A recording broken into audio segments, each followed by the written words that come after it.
Online trading सिस्टमबाट तपाईँ घरै बसेर कसरी अनलाइन सेयर बाई र सेल गर्न सक्नुहुन्छ।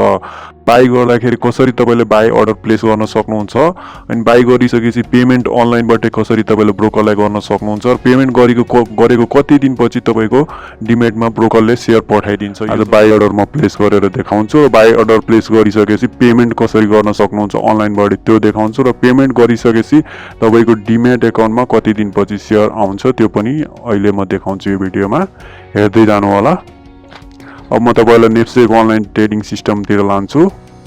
सो अब बाई गर्नलाई हामी बाईको विन्डोमा जान्छौँ। यहाँ अर्डर म्यानेजमेन्टमा जानुहोस् र बाई र सेलमा क्लिक गर्नुहोस्। बाई र सेलमा क्लिक गरेपछि यस्तो इन्टरफेस खोल्छ। मैले अलरेडी सेल गर्दाखेरि यो सबै कुराहरू एक्सप्लेन गरिसकेको छु। फेरि पनि मैले अहिले सर्टकटमा तपाईँलाई एक्सप्लेन गरिदिरहेको छु। यो चाहिँ कन्टिन्युस सिजन भनेको तपाईँको 11 देखि 3 बजेको सिजनलाई कन्टिन्युस सिजनदेखि भनिन्छ। यहाँ हेर्न सक्नुहुन्छ active season 11 to 3 o'clock, 11 to 15 भनेको 11 देखि 3 बजेसम्मको सिजनलाई कन्टिन्युस सिजन भनिन्छ। अब त्यो बेलामा कारोबार गर्दै हुनुहुन्छ भने कन्टिन्युस नै रहन दिनु। अब 10:30 देखि 45 को बिचमा यो टाइमलाई प्री ओपन भनिन्छ। त्यसमा यदि बाई सेलको अर्डर प्लेस गर्दै हुनुहुन्छ भने प्री ओपनमा राख्नुहोस्। 10 किताभन्दा मुनिको सेयर बाई र सेल गर्दै हुनुहुन्छ भने अल लटमा सिलेक्ट गर्नुहोस्। र कुनै पनि कम्पनीको पहिलो दिनको कारोबार हुँदैछ, पहिलो दिनको नेप्सेमा लिस्ट भइसकेपछि पहिलो दिनको कारोबार हुँदैछ र त्यो 10:30 देखि 10:45 को बिचमा कारोबार हुँदैछ, त्यसको कारोबार गर्नु छ तपाईँले भने यसमा स्पेशल प्री ओपनमा तपाईँले टिक लाउनु पर्ने हुन्छ। र अझै एउटा इम्पोर्टेन्ट कुरा, यदि सेल गर्दै हुनुहुन्छ भने तपाईँ यतातिर सेल साइडमा गरेर यो रातो हुनु पर्यो, बाई गर्दै हुनुहुन्छ भने बाईतिर गरेर यसरी निलो हुनु पर्यो। यसमा मिस्टेक चाहिँ नगर्नुहोस्। अब बाईको ठाउँमा तपाईँले सेल गर्नुभयो भने नभएको सेयर मिस्टेकली तपाईँबाट सेल भएपछि तपाईँले क्लोज आउट फाइन लाग्न सक्छ। त्यसैले एकदमै केयरफुल हुनुहोस्। बाई र सेलको यो हेर्नलाई ब्लू भनेको बाईको लागि हो र रेड भनेको सेलको लागि हो। अहिले चाहिँ बाईकोमा छ। अब चाहिँ यतातिर जाउँ। यतातिर मैले अलरेडी एक्सप्लेन गरिसकेको छु। म डाइरेक्ट अब बाईतिर जान्छु। अब यहाँ एउटा अझै इम्पोर्टेन्ट कुरा भनिदिउँ, यो अर्डर टाइपमा तपाईँले मार्केट एमकेटी राख्नुभयो भने तपाईँले हाई र लोको बिचमा प्राइस राख्नु पाउनुहुन्न। मार्केट प्राइसमा तपाईँको अर्डर एक्जिक्युट हुन्छ भने एलएमटीमा राख्नुभयो भने तपाईँले आफै रोजेर हाई र लोको बिचमा आफै प्राइस राख्न पाउनुहुन्छ। जसरी अब यहाँ मानौँ मैले एनआर नेपाल इन्सुरेन्स कम्पनीको सेयर खरिद गर्न लाएँ। अब यहाँ चाहिँ तपाईँले हेर्न सक्नुहुन्छ, यदि एमकेटी राखेँ भने आफै मेरो यो प्राइस यहाँ लोड हुन्छ, जति मार्केट प्राइस चलिरहेछ अनि एक्जिक्युट हुन्छ। एलएमटी मैले रोजेँ भने एलएमटीमा मैले यो हाई र लोको बिचमा मैले प्राइस राख्न पाउँछु। यो हाई र लोको बिचमा मैले जुनसुकै प्राइस पनि राख्न पाउँछु। तर मैले तपाईँलाई सल्लाह दिन्छु एलएमटी राखेर तपाईँ यो हाई र लोको बिचमा आफै प्राइस राख्नुहोस्। यसरी तपाईँले प्रफिट पनि म्याक्सिमाइज गर्न सक्नुहुन्छ अथवा लस भयो भने लस पनि मिनिमाइज गर्न सक्नुहुन्छ। एनआरआईसीको मानौँ 30 किता मैले राखेँ अनि त्यसपछि प्राइस चाहिँ यो हाई र लोको बिचमा। अब यहाँ तपाईँले मेन कुरा यहाँ पनि नोट गर्नुहोस् है, यो बायर र सेलर चाहिँ नोट गर्नुपर्ने। अब तपाईँ एनआरआईसीको नेपाल इन्सुरेन्स कम्पनीको खरिद गर्न खोज्दै हुनुहुन्छ भने अब यहाँ तपाईँले हेर्नु पर्यो सेलर चाहिँ कति प्राइसमा रेडी छन् सेल गर्नको लागि, त्यो कुरा चाहिँ हेर्नु पर्यो। अब तपाईँ बाहिर हुनुहुन्छ भने सेलरतिर हेर्नुहोस्। सेलर यहाँ 4वटा सेलर 170 किता 551 रेडी छन् भने 9वटा 510 किता 552 रेडी छन्। यसरी यो तपाईँले चेक गर्नुहोस्। यो बायरतिर हो। यदि तपाईँले सेल गर्दै हुनुहुन्छ भने यहाँ तपाईँले हेर्नुपर्ने हुन्छ सेलर र बायरहरू कुन प्राइसमा रेडी छन् बाई गर्नको लागि। यदि तपाईँ बाई गर्नु हुनुहुन्छ भने सेल साइडमा हेर्नुहोस् कुन प्राइसमा। अब यहाँ सेलरहरू 551 रेडी छन्, 552 553 यसरी रेडी छन्। अब तपाईँ बायर हुनुहुन्छ भने अफकोर्स तपाईँ अलिक सस्तोमा पाउन खोज्नुहुन्छ। त्यसको लागि तपाईँले यो अर्डर चाहिँ हालेर यदि तुरुन्तै एक्जिक्युट गराउनु छ भने यो अर्डर हाल्न सक्नुहुन्छ 551। नै त एकदमै लोएस्ट भनेको 539 सम्म पनि 539 सम्म पनि तपाईँले राख्न पाउनुहुन्छ। यदि प्राइस फल भयो 530 तिरको रेन्जमा पुग्यो भेट्यो भने अर्डर म्याच भयो भने तपाईँको अर्डर प्लेस हुन्छ। यदि तुरुन्तै तपाईँले बाई गर्नु छ एक्जिक्युट गर्नु छ भने तपाईँ यो सेलरहरू रेडी भएको प्राइस यहाँ राख्नुभयो भने तुरुन्तै तपाईँको हुन्छ। अब यहाँ मानौँ 530 नै रहेछ, मैले 540 राख्थेँ। 540 राखेँ र यो डेको डेमै राखौँ। आज डेभरिमा मेरो अर्डर मिस भयो भने ठिक छ, नै त क्यान्सल हुन्छ अटोमेटिक। र यो सबै मैले अलरेडी एक्सप्लेन गरिसकेको छु। अब बाईमा 30 किता राखेँ, एनआरआइसी कम्पनीको 540 को दरले मैले राखेँ। अब यहाँ बाई चाहिँ मैले गर्नुपर्ने। कोलेट्रलको मैले भिडियो अलरेडी बनाइसकेको छु, त्यो कोलेट्रलको भिडियो हेर्नु होला। तपाईँ जतिको बाई गर्दै हुनुहुन्छ त्यसको 25% पहिले कोलेट्रलमा डिपोजिट हुनुपर्छ, बल्ल तपाईँले बाई अर्डर प्लेस गर्नु सक्नुहुन्छ। मैले हिजै कोलेट्रलको भिडियो बनाइसकेको छु पार्ट 3, त्यसमा अलरेडी एक्सप्लेन गरिसकेको छु कसरी कोलेट्रल लोड गर्न सक्नुहुन्छ। त्यो भिडियो पनि हेर्नु होला। अनि कोलेट्रल लोड गरिसकेपछि मात्र बाई अर्डर प्लेस गर्नु होला। अहिले चाहिँ म बाई अर्डर यतिमा प्लेस गरेँ 540 मा। अब हेर्नुहोस्, यहाँ हेर्नुहोस्, new order has been successfully placed, यहाँ हेर्न सक्नुहुन्छ ओपेन छ। अझै यो स्टेटस ओपेन छ एनआरआइसी कम्पनीको बाई 30 किता 530 को दरले 16,020 यसको भ्यालु भयो। अब यहाँ स्टेटस हेर्नुहोस् ओपेन छ, किनकि यहाँ सेलरहरू यो दाममा रेडी छैन। 540 मा कोही सेलर हेर्नु भएको छ, मिनिमम 551 मा छ। यो हालेको भए मेरो यहाँ स्टेटस कम्प्लिट हुन्थ्यो, एक्जिक्युट हुन्थ्यो अर्डर मेच भएर। अब 540 मा हालेको छु मैले, यो हाई र लोको बिचमा त हालेको छु, तर सेलरहरू नभएको कारणले अझै मेरो प्राइस यतिको पेन्डिङमा छ। अब चाहिँ अब प्राइस घट्दै गयो, यो ठाउँमा पनि यो रेटमा पनि कोही सेलर आयो भने मेरो अर्डर कम्प्लिट हुन्छ। यहाँ स्टेटस हेर्नुहोस् ओपेन छ अझै। यदि मेरो अर्डर पास भइसक्यो, एक्जिक्युट भइसक्यो भने यहाँ कम्प्लिट देखाउँछ। अब चाहिँ कम्प्लिट नभएसम्म तपाईँले अब यो दाम बढिरहेछ, अब मैले यति नै तिरेर किन्नु छ, म 551 नै किन्छु, र अथवा किता अलि 30 किता होइन 20 किता अथवा 40 किता 50 किता पनि चेन्ज गर्छु, अथवा प्राइस चेन्ज गर्छु, जे पनि चेन्ज गर्नु छ, एडिट गर्नु छ, चाहे त्यो किता होस्, युनिट्स होस् अथवा प्राइस होस्, तपाईँ यो स्टेटस ओपेन भएसम्म एडिट गर्न पाउनुहुन्छ। यो कम्प्लिट भइसकेपछि फेरि पाउनुहुन्न है, यो ओपेन भएसम्म तपाईँले पाउनुहुन्छ। यो तपाईँले एक्सनमा हेर्नुहोस्, यहाँ पेनको बक्समा पेनको साइन देखाइरहेछ, मोडिफाई लेखिरहेछ, यो ठाउँमा तपाईँ क्लिक गर्नुहोस्, एडिट गर्नु छ अर्डर भने। फेरि त्यही बाहिर सेलको अर्डर बक्स खुल्छ। अब यहाँ चाहिँ क्वान्टिटीलाई मानौँ मैले 40 बनाइदिएँ, र प्राइस चाहिँ अब 50 मा तयार भएको छ। अहिले हेर्नुहोस्, अहिले बाहिर चाहिँ सेलर चाहिँ 50 मा तयार भएको छ, मैले 50 नै राखेँ। 5550 यसरी मैले मोडिफाई गरिदिएँ। मोडिफाई गरेर अब चाहिँ मैले यो किता पनि मोडिफाई गरेँ, अघि 30 थियो, अहिले चाहिँ मैले यसलाई 40 बनाइदिएँ, र प्राइस पनि मोडिफाई गरेँ। तपाईँले एउटा कुनै मोडिफाई गर्नुहुन्छ, चेन्ज गर्नुहुन्छ भने किता पनि बढाउन सक्नुहुन्छ, अथवा प्राइस पनि घटाउन बढाउन सक्नुहुन्छ, तपाईँको इच्छा। मैले चाहिँ दुइटै मोडिफाई गरेर तपाईँले देखाइरहेको छु। अब चाहिँ मैले बाई अर्डर प्लेस गर्छु। अब हेर्नुहोस्, order has been successfully modified. अब मोडिफाई भइसक्यो। तपाईँ अब अघि अर्डर गरेको अर्डर तपाईँ हेर्न चाहनुहुन्छ भने मेरो पहिला मैले 540 मा अर्डर राखेको थिएँ, 40 किता 540 मा अर्डर राख्दाखेरि मेरो अर्डर एक्जिक्युट भएन, किनकि सेलर 550 देखि मात्र सेलर थिएन, 540 मा कोही पनि सेलर थिएन। अनि म गएर त्यहाँ मेरो स्टेटस चाहिँ अझै ओपेन नै थियो, त्यसैले म एडिटमा गएर एडिट गरेर अर्डर मोडिफाई गरेँ, 550 बनाएँ, 40 किता बनाएँ, 30 कितालाई 40 किता बनाएँ। अनि अर्डर हाम्रो मेच भइसकेपछि, मेरो मेच भइसकेपछि अर्डर एक्जिक्युट भयो भनेपछि कम्प्लिटेड भयो। यहाँ कम्प्लिटेडमा हेर्न सक्नुहुन्छ, अघि ओपेनमा थिएन। अर्डर कम्प्लिट नभएको भए यहाँ ओपेनमा देखाउँथ्यो, कम्प्लिटेडमा भइसकेको छ। हेर्नुहोस्, यो स्टेटस कम्प्लिटेड भइसकेको छ। अब चाहिँ म यसलाई एडिट अथवा मोडिफाई केही पनि गर्न पाउँदैन, बाई भइसकेको छ। यहाँ 40 किता हेर्न सक्नुहुन्छ, र यति 550 को दरले मेरो अर्डर मेच भइसक्यो। त्यहाँ 550 को दरले सेलरहरू थिएन, त्यसैले मेरो अर्डर तुरुन्तै मेच भएर एक्जिक्युट भइसक्यो। सुरुमा मैले अर्डर प्लेस गर्दाखेरि मेच भएको थिएन, मैले 540 मा राखेको थिएँ, र 550 बाट मात्र सेलर थिएन, त्यसैले त्यो चाहिँ ओपेन स्टेटस थियो। ओपेन स्टेटस हुँदासम्म तपाईँले त्यसलाई मोडिफाई पनि गर्न सक्नुहुन्छ, क्यान्सल पनि गर्न सक्नुहुन्छ। यो कुरा बुझिराख्नुहोस्। अब मानौँ तपाईँले क्यान्सल गर्नु छ कुनै अर्डर भने कसरी गर्न सक्नुहुन्छ, म एउटा अझै अर्डर प्लेस गरेर देखाउँछु। यहाँ बाई राख्नुहोस्, बाईतिर जानुहोस्, ग्लोबल आइएमई ब्याङ्क, यहाँ चाहिँ 10 किता उधारको लागि राख्दिउँ। र त्यसपछि यो हाई र लोको बिचमा मैले प्राइस राख्नु पर्यो। हाई र लोको बिचमा मैले प्राइस चाहिँ यहाँ हेर्नु सेलर 270 देखि छ, मानौँ मैले यहाँ हाई र लोको बिचमा हेर्न सक्नुहुन्छ 264 राख्थेँ। 264 10 किता ग्लोबल आइएमई को मैले बाई गर्नलाई राख्थेँ।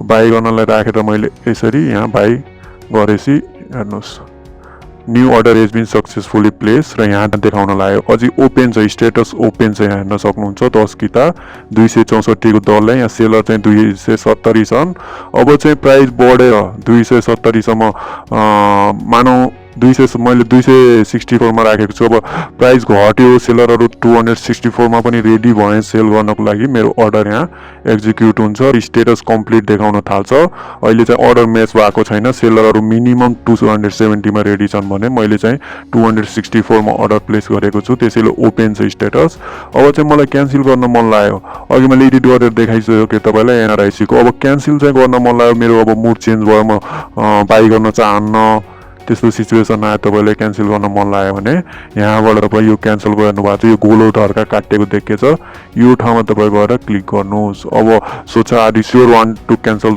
अर्डर अनि यस गर्दिनुस् यस गर्ने बित्तिकै अर्डर क्यान्सल भइसक्यो क्यान्सलेसन भइसक्यो अब चाहिँ अर्डर बुकमा फेरि गएर हेर्नुस् अर्डर डेली अर्डर बुकमा हेर्नुस् यहाँ चाहिँ दुईटा अर्डर कम्प्लिटेड देखाइरहेछ तर एउटा चाहिँ क्यान्सल भइसकेको छ एउटा चाहिँ ग्लोबल आईएमई को 10 किता यहाँ क्यान्सल भइसकेको छ र यो चाहिँ अर्को अर्डर एनआरआईसी को कम्प्लिट भइसकेको छ यसरी तपाईले अर्डरलाई प्लेस गर्न सक्नुहुन्छ र अर्डर कम्प्लिट नभएसम्म अर्डर म्याच नभएसम्म तपाईले त्यसलाई क्यान्सल पनि गर्न सक्नुहुन्छ मोडिफाई पनि गर्न सक्नुहुन्छ मोडिफाईमा तपाईले युनिट्स बढाउन सक्नुहुन्छ र त्यसपछि प्राइस पनि बढाउन घटाउन सक्नुहुन्छ ए स्टेटस तपाईको ओपन भएसम्म यहाँ ओपन भएसम्म एकचोटी कम्प्लिटेड भइसकेपछि तपाई केही पनि मोडिफाई अथवा क्यान्सल गर्न सक्नुहुन्न अब मैले यो एनआरआईसी को केही पनि मोडिफाई क्यान्सल गर्न सक्दैन अनि अर्को चाहिँ मैले तपाईलाई क्यान्सल गरेर यो ग्लोबल आईएमई को देखाए 10 किता कसरी तपाईको यो स्टेटस ओपन भएसम्म क्यान्सल को साइनमा क्लिक गरेर तपाई क्यान्सल पनि गर्न सक्नुहुन्छ अब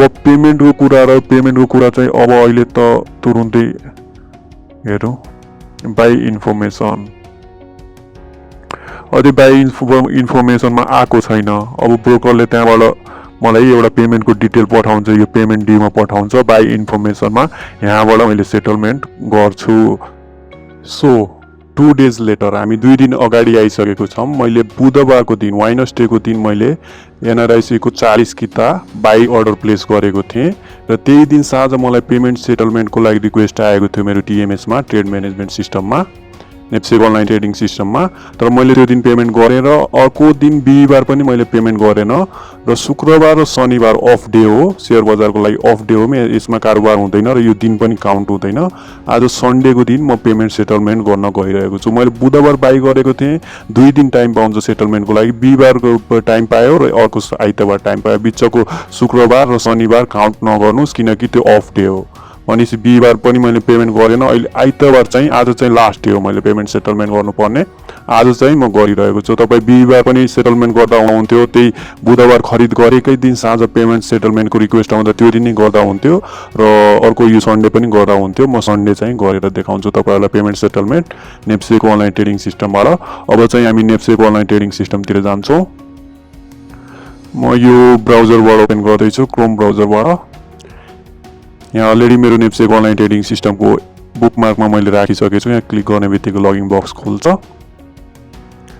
लगइन बक्स खुलिसकेको छ यहाँ युजर नेम र पासवर्ड मेरो अलरेडी छ अब यहाँ चाहिँ मैले क्याप्चा चाहिँ हाल्नु पर्ने हुन्छ जस्तो चाहिँ यो क्याप्चा त्यस्तै हाल्नु पर्छ I2YZ अब म लगइन गर्छु रङ क्याप्चा भन्यो अब चाहिँ फेरि म यहाँ क्लिक गर्दिन्छु पासवर्ड आफै सेभ हुन्छ आइसक्यो अब फेरि मैले हाल्नु पर्ने हुन्छ मेरो क्याप्चा चाहिँ रङ भएको छ राम्ररी हेरेर क्यापिटल स्मल हाल्नु पर्ने हुन्छ ध्यान दिएर नै त रङ भन्छ यसले RSTU अहिले चाहिँ करेक्ट छ होला अहिले चाहिँ करेक्ट छ अब चाहिँ म लगइन गर्छु अहिले हेर्नुस् नेप्सेक अनलाइन ट्रेडिङ सिस्टम लगइन भइसक्यो अब चाहिँ पेमेन्टको लागि पेमेन्ट सेटलमेन्ट शेयर खरिद गरेको पेमेन्ट सेटलमेन्ट गर्नको लागि नेप्सेक अनलाइन ट्रेडिङ सिस्टमबाट यो फन्ड म्यानेजमेन्ट तपाईले हेर्नुभयो होला यहाँ माउसको क्रसर र फन्ड म्यानेजमेन्ट यसमा जानुस् र क्लिक गर्नुस् तल कोलेटरल म्यानेजमेन्ट आउँछ र पेमेन्ट सेटलमेन्ट आउँछ यहाँ पेमेन्ट सेटलमेन्ट यसमा क्लिक गर्नुस् र त्यसपछि net information buy information sell information तपाईले सेल गर्नुभएको भने कति पेमेन्ट लिनुपर्ने छ त्यो ड्यू देखाउँछ भने बाई इन्फर्मेसनमा तपाई बाई गरेको सेटलमेन्ट चाहिँ गर्न सक्नुहुन्छ अहिले बाई इन्फर्मेसनमा जानुपर्ने यसमा म क्लिक गर्छु अब यहाँ हेर्नुस् मेरो डिटेल यो बिजनेस डेट मैले यो दिनमा खरिद गरेको 2027-22 मा मैले अर्डर प्लेस गरेको र सेटलमेन्ट डेट आज लास्ट डेट हो 2027 को 26 मा सेटलमेन्ट गर्नुपर्ने यति अमाउन्ट मैले गर्नुपर्ने आज चाहिँ लास्ट डेट हो आज 26 हो यहाँ हेर्न सक्नुहुन्छ 726 अब कसरी पेमेन्ट गर्ने त यहाँ एक्सनमा हेर्नुस् तपाई एक्सनमा यहाँ बैंकको एउटा आइकन देख्यो होला यसैमा क्लिक गर्नुपर्ने हुन्छ यो आइकन एकदमै हेर्नुस् है यो आइकनमा तपाईले क्लिक गर्नुपर्ने हुन्छ क्लिक गरेपछि यहाँ सबै तपाईको इन्फर्मेसनहरु देखायो यति पेमेन्ट गर्नुपर्ने छ अब तपाई मेरो कोलेटरल पनि देखायो मैले अरु रिफन्ड गरिसकेको छु अहिले यति मात्र कोलेटरल छ मेरो अब यहाँ प्रोसिड पेमेन्टमा तपाईले क्लिक गर्नुपर्ने हुन्छ एकचोटी यो चेक गर्नु सबै अनि त्यसपछि प्रोसिड पेमेन्टमा गर्नुस् अब त्यहाँ गरिसकेपछि अरु त सबै यहाँ छ अब यहाँ पेमेन्ट मोडमा हेर्नुस् कोलेटरल पेमेन्ट ईओडी पे लेखेको छ अब तपाईले टोटल पेमेन्ट गर्दै हुनुहुन्छ कोलेटरलबाट डिडक्ट गराइराख्नु भएको छैन टोटल पेमेन्ट गर्दै हुनुहुन्छ भने यसरी ईओडी मा सिलेक्ट गर्नुस् तपाई कोलेटरल पेमेन्ट हैन भने तपाई यो शेयर किनेको पेमेन्ट गर्दै हुनुहुन्छ भने ईओडी पे मा सिलेक्ट गर्नुपर्ने है कोलेटरल पेमेन्टमा हैन ईओडी पे मा तपाई सिलेक्ट गर्नुपर्ने सिलेक्ट गरिसकेपछि अर्को कुरा यहाँ अमाउन्ट तपाईले इन्टर गर्नुपर्ने अब यहाँ जति अमाउन्ट छ त्यति एक्ज्याक्टली हाल्नुपर्छ अलिकति तलमाथि हैन यदि तपाईले प्रोसिड गर्न मिल्दैन त्यसैले यहाँ जति अमाउन्ट छ तपाईले पे गर्नुपर्ने त्यति एक्ज्याक्टली हाल्नुपर्ने मैले चाहिँ अमाउन्ट हाल्छु 22,160.30 यति रहेको छ ठ्याक्कै यदि तपाई डिफरेन्ट लेख्नु भयो भने यहाँ मेक पेमेन्ट तपाईले राख्न पाउनुहुन्न 22,160 अब चाहिँ यहाँ कनेक्ट आइपीएस आयो यहाँ बैंक सिलेक्ट गर्दाखेरि यतापट्टि हेर्नुस् तपाईको अमाउन्ट भयो अब बैंकमा जानुपर्ने बैंकमा यदि तपाईको ग्लोबल आइएमई को बैंक अकाउन्ट छ भने मात्र तपाईले यहाँबाट अनलाइन पे गर्न सक्नुहुन्छ भने तपाईसँग यसको बैंक अकाउन्ट छैन भने इन्टरनेट बैंकिङबाट मिलेर अब चाहिँ तपाई कनेक्ट आइपीएस ले पेमेन्ट गर्न सक्नुहुन्छ अन्य बैंकमा तपाईको बैंक अकाउन्ट छ भने तपाई गएर त्यो बैंकमा कनेक्ट आइपीएस को फर्म पाउँछ त्यो मागेर फर्म फिल अप गर्नु सबमिट गरेको केही दिनमा तपाईले युजर नेम र पासवर्ड पठाइदिन्छ र यो कनेक्ट आइपीएस मार्फत तपाईले पेमेन्ट गर्न सक्नुहुन्छ यो एउटा अनलाइन पेमेन्ट गर्ने प्लेटफर्म हो यो अलिकति विश्वासिलो भएको कारणले यसलाई प्रायोरिटी पनि दिने गर्छ नेप्से र 7 ले त्यसैले यो तपाई युज गर्न सक्नुहुन्छ यदि तपाई ग्लोबल आइएमई मा छ भने ग्लोबल आइएमई सिलेक्ट गरेर तपाईले पेमेन्ट गर्न सक्नुहुन्छ प्रोसेस सेम हो तपाई कनेक्ट आइपीएस मा क्लिक गरेर लगिङ बक्स खुल्छ र आफ्नो युजर नेम पासवर्ड एन्टर गर्ने लगिङ गर्ने र पेमेन्टको डिटेल आइहाल्छ अनि त्यो ओटीपी कोड हालेर प्रोसिड गर्ने र ग्लोबल आइएमई मा गर्दा पनि त्यस्तै हो लगिङ बक्स आउँछ लगिङ गर्ने अमाउन्ट देखिन्छ नि तल आफ्नो ओटीपी कोड अथवा तपाईको ट्रान्ज्याक्सन पासवर्ड हुन्छ त्यो हालेर प्रोसिड गर्ने मेरो चाहिँ ग्लोबल आइएमई बैंकको रहेको छ अकाउन्ट त्यसैले म ग्लोबल आइएमई सिलेक्ट गर्छु यहाँ चाहिँ तपाई रिमार्कमा पे लेख्न सक्नुहुन्छ अब हेर्नुस् अमाउन्ट भइसक्यो यति अमाउन्ट गर्नुपर्ने ग्लोबल आइएमई बैंक भइसक्यो र रिमार्क पनि भइसक्यो अमाउन्ट यति गर्नुपर्ने यहाँ चाहिँ पेमेन्ट गर्दाखेरि तपाई ईओडी पे मा राख्नुपर्छ है त्यो नबिर्सिनु होला ईओडी पे मा राख्नुपर्ने हुन्छ अब चाहिँ मेक पेमेन्ट गर्नुस् अब मेक पेमेन्ट गर्ने बित्तिकै यहाँ फेरि सोध्छ do you want to proceed यति अमाउन्ट रहेको छ यो सबै अब सबै हेरेर सही छ भने तपाई कन्फर्म गरिदिनु कन्फर्म गरिसकेपछि अब तपाईलाई यो ग्लोबल आइएमई को इन्टरनेट बैंकिङ तिर लान्छ यदि कनेक्ट आइपीएस को तपाईको छ भने कनेक्ट आइपीएस सिलेक्ट गर्नुभएको छ त्यसको तपाईको युजर नेम पासवर्ड छ भने तपाईलाई कनेक्ट आइपीएस तिर लान्छ र यसरी नै लगिङ बक्स आउँछ र आफ्नो युजर नेम कनेक्ट आइपीएस को र पासवर्ड तपाई हालेर लगिङ गर्नुपर्ने हुन्छ मेरो ई बैंकिङमा अलरेडी मेरो युजर नेम र पासवर्ड छ यहाँ मैले अलरेडी सेभ गरिसकेको छु त्यसैले अब लगिङ हो यहाँ तपाईले हेर्न सक्नुहुन्छ सबै डिटेल आइसकेको छ मेरो यो बैंकको डिटेलहरु आइसकेको छ फ्रम अकाउन्ट अब अकाउन्ट चाहिँ मैले यहाँ सिलेक्ट गर्नुपर्ने हुन्छ कुन अकाउन्टबाट मैले सिलेक्ट पे गर्दै छु अब यहाँ मैले बैंकमा अब मेरो यो अकाउन्ट नम्बर तल आयो यहाँ फ्रम अकाउन्ट सिलेक्ट गर्ने बित्तिकै यहाँ अकाउन्ट नम्बर आयो मेरो अकाउन्ट नम्बर लोड भइसक्यो यहाँ अकाउन्ट नम्बर अनि पेमेन्ट यति गर्दै छु मैले टोटल पेमेन्ट र अब चाहिँ अब युजर नेम भइसक्यो अमाउन्ट यहाँ देखाइरहेको छ सबै हेर्नुस् है तपाई यो मैले कुन ब्रोकरलाई पे गर्दै छु मेरो ब्यालेन्स कति छ अमाउन्ट कति छ बैंकमा युजर नेम र यहाँ फ्रम अकाउन्टमा तपाईले सिलेक्ट गर्ने बित्तिकै तपाईको अकाउन्ट नम्बर आउँछ त्यो आफै लोड हुन्छ अनि पेमेन्ट अमाउन्ट तपाईको यहाँ भइसक्यो टोटल अमाउन्ट भइसक्यो अब चाहिँ तपाईले ट्रान्ज्याक्सन पासवर्ड हाल्नुपर्ने हुन्छ यदि तपाई फोन नम्बरबाट ई बैंकिङ लिनु भएको छ भने तपाईको फोन नम्बरमा ब्याङ्कले पठाउँछ फोन नम्बरमा तपाईँलाई ओटिपी कोड पठाउँछ। त्यो ओटिपी कोड लिएर तपाईँ यहाँ एन्टर गर्नुपर्ने हुन्छ भने अब मैले ट्रान्जेक्सन पासवर्ड लिएको छु, त्यो पासवर्ड लिइसकेपछि मैले पासवर्ड एन्टर गरेर पे गर्न सक्छु। अब मैले ट्रान्जेक्सन पासवर्ड चाहिँ एन्टर गर्नुपर्ने हुन्छ। एकछिन समय दिनु होला, आरामले एन्टर गर्नुपर्ने हुन्छ। यो कुरा मिस्टेक गर्नु भएन। फेरि ब्याङ्किङ सेवा ब्लक भइसकेपछि मेरो लास्ट दिन हो आज, म गाह्रोमा प्रब्लममा पर्छु।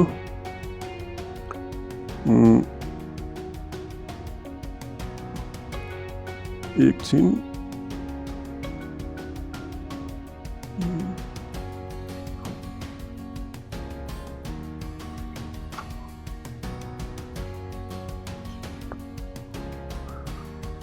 भइसकेको छ, मैले हालिसकेको छु मेरो ट्रान्जेक्सन पासवर्ड। अब चाहिँ मैले पे गर्छु। यहाँ फेरि एकचोटि ओके सोध्छ। यहाँ पेमा क्लिक गर्ने बित्तिकै यहाँ ग्लोबल आइएमई को ओके सोध्छ, ओकेमा क्लिक गर्नुहोस्। अब फेरि यो रिडाइरेक्ट हुन्छ नेप्सेको अनलाइन ट्रेडिङ सिस्टमतिर। यहाँ कुनामा हेर्न सक्नुहुन्छ सक्सेसफुल्ली यति एमाउन्ट चाहिँ ट्रान्सफर भयो। यो कुनामा तपाईँले हरियोमा हेर्नुभयो। अब चाहिँ मेरो पेमेन्ट चाहिँ भइसकेको छ, मैले पेमेन्ट सेटलमेन्ट गरिसकेको छु। अब यहाँ फन्ड म्यानेजमेन्टमा गएर हेर्नुहोस्, बाई इन्फर्मेसनमा। अब चाहिँ यो यहाँदेखि हटिसकेको छ, पेमेन्ट ड्यू चाहिँ हटिसकेको छ। यो चाहिँ अब सक्सेसतिर गइसकेको छ, सक्सेसतिर यो गइसकेको छ। यति एमाउन्ट पेमेन्ट गरियो भनेर यहाँ ड्यूबाट हटिसकेको छ। भनेपछि अब मेरो पेमेन्ट भइसक्यो। अब पेमेन्ट भएको 1 दिन अथवा 2 दिनभित्र मेरो डिम्याट एकाउन्टमा सेयर आउँछ अनि म मेरो सेयरमा गएर आफ्नो सेयर हेर्न सक्छु। खरिद गरेको सेयर भोलि अथवा पर्सिमा आउन सक्छ, त्यो पनि म देखाउँछु तपाईँलाई। सो आज मङ्गलबारको दिन ट्युसडे ब्रोकरले सेयर चाहिँ ट्रान्सफर गरिसकेको छ र मेरो डिम्याटमा आज चाहिँ सेयर आइसकेको छ। म तपाईँलाई मेरो सेयरमा लगेर देखाउँछु। मेरो सेयर आइसकेको, मैले अलरेडी मेरो सेयर लगइन गरिसकेको छु। यहाँ मैले ओपन गरेँ। माई सेयरमा मेरो एनआरआइसीको अरू पनि सेयर भएको कारणले त्यसमा कन्फ्युजन होला, त्यसैले यो जुन नयाँ सेयर मैले बाई गरेको छु र मेरो डिम्याटमा आएको छ त्यसको WACC क्यालकुलेसनको लागि रिक्वेस्ट आएको छ माई पर्चेस सोर्समा। त्यसमा चाहिँ हेर्न सक्नुहुन्छ एनआरआइसीको 40 किता अन मार्केटबाट किनेको, आइपिओ होइन मार्केटबाट किनेको 5.54 परेको छ। यसलाई 550 मा बाई गरेको, तर यो अरू ब्रोकर कमिसन र सबै इन्क्लुड गरेर 554 पर्न गयो। र यहाँ हेर्न सक्नुहुन्छ डेट 2027 को महिना 28 भनेपछि जुलाई 28 मा आजको दिन यो चाहिँ मेरो डिम्याटमा आइसकेको छ यो 40 किता। यसरी आज चाहिँ बाइङ प्रोसेस नि कम्प्लिट भयो र म छोटकरीमा बाइङ प्रोसेसको नि समरी तपाईँलाई भनिदिन्छु। यहाँ तपाईँले हेर्न सक्नुहुन्छ समरी। वेडनेसडेको दिन मैले अर्डर प्लेस गरेको थिएँ अनि त्यसपछि सन्डेको दिन मैले पेमेन्ट सेटलमेन्ट गरेँ र ट्युसडेको दिन चाहिँ मेरो डिम्याटमा सेयर आयो। यसरी बाइङ प्रोसेस नि कम्प्लिट भयो।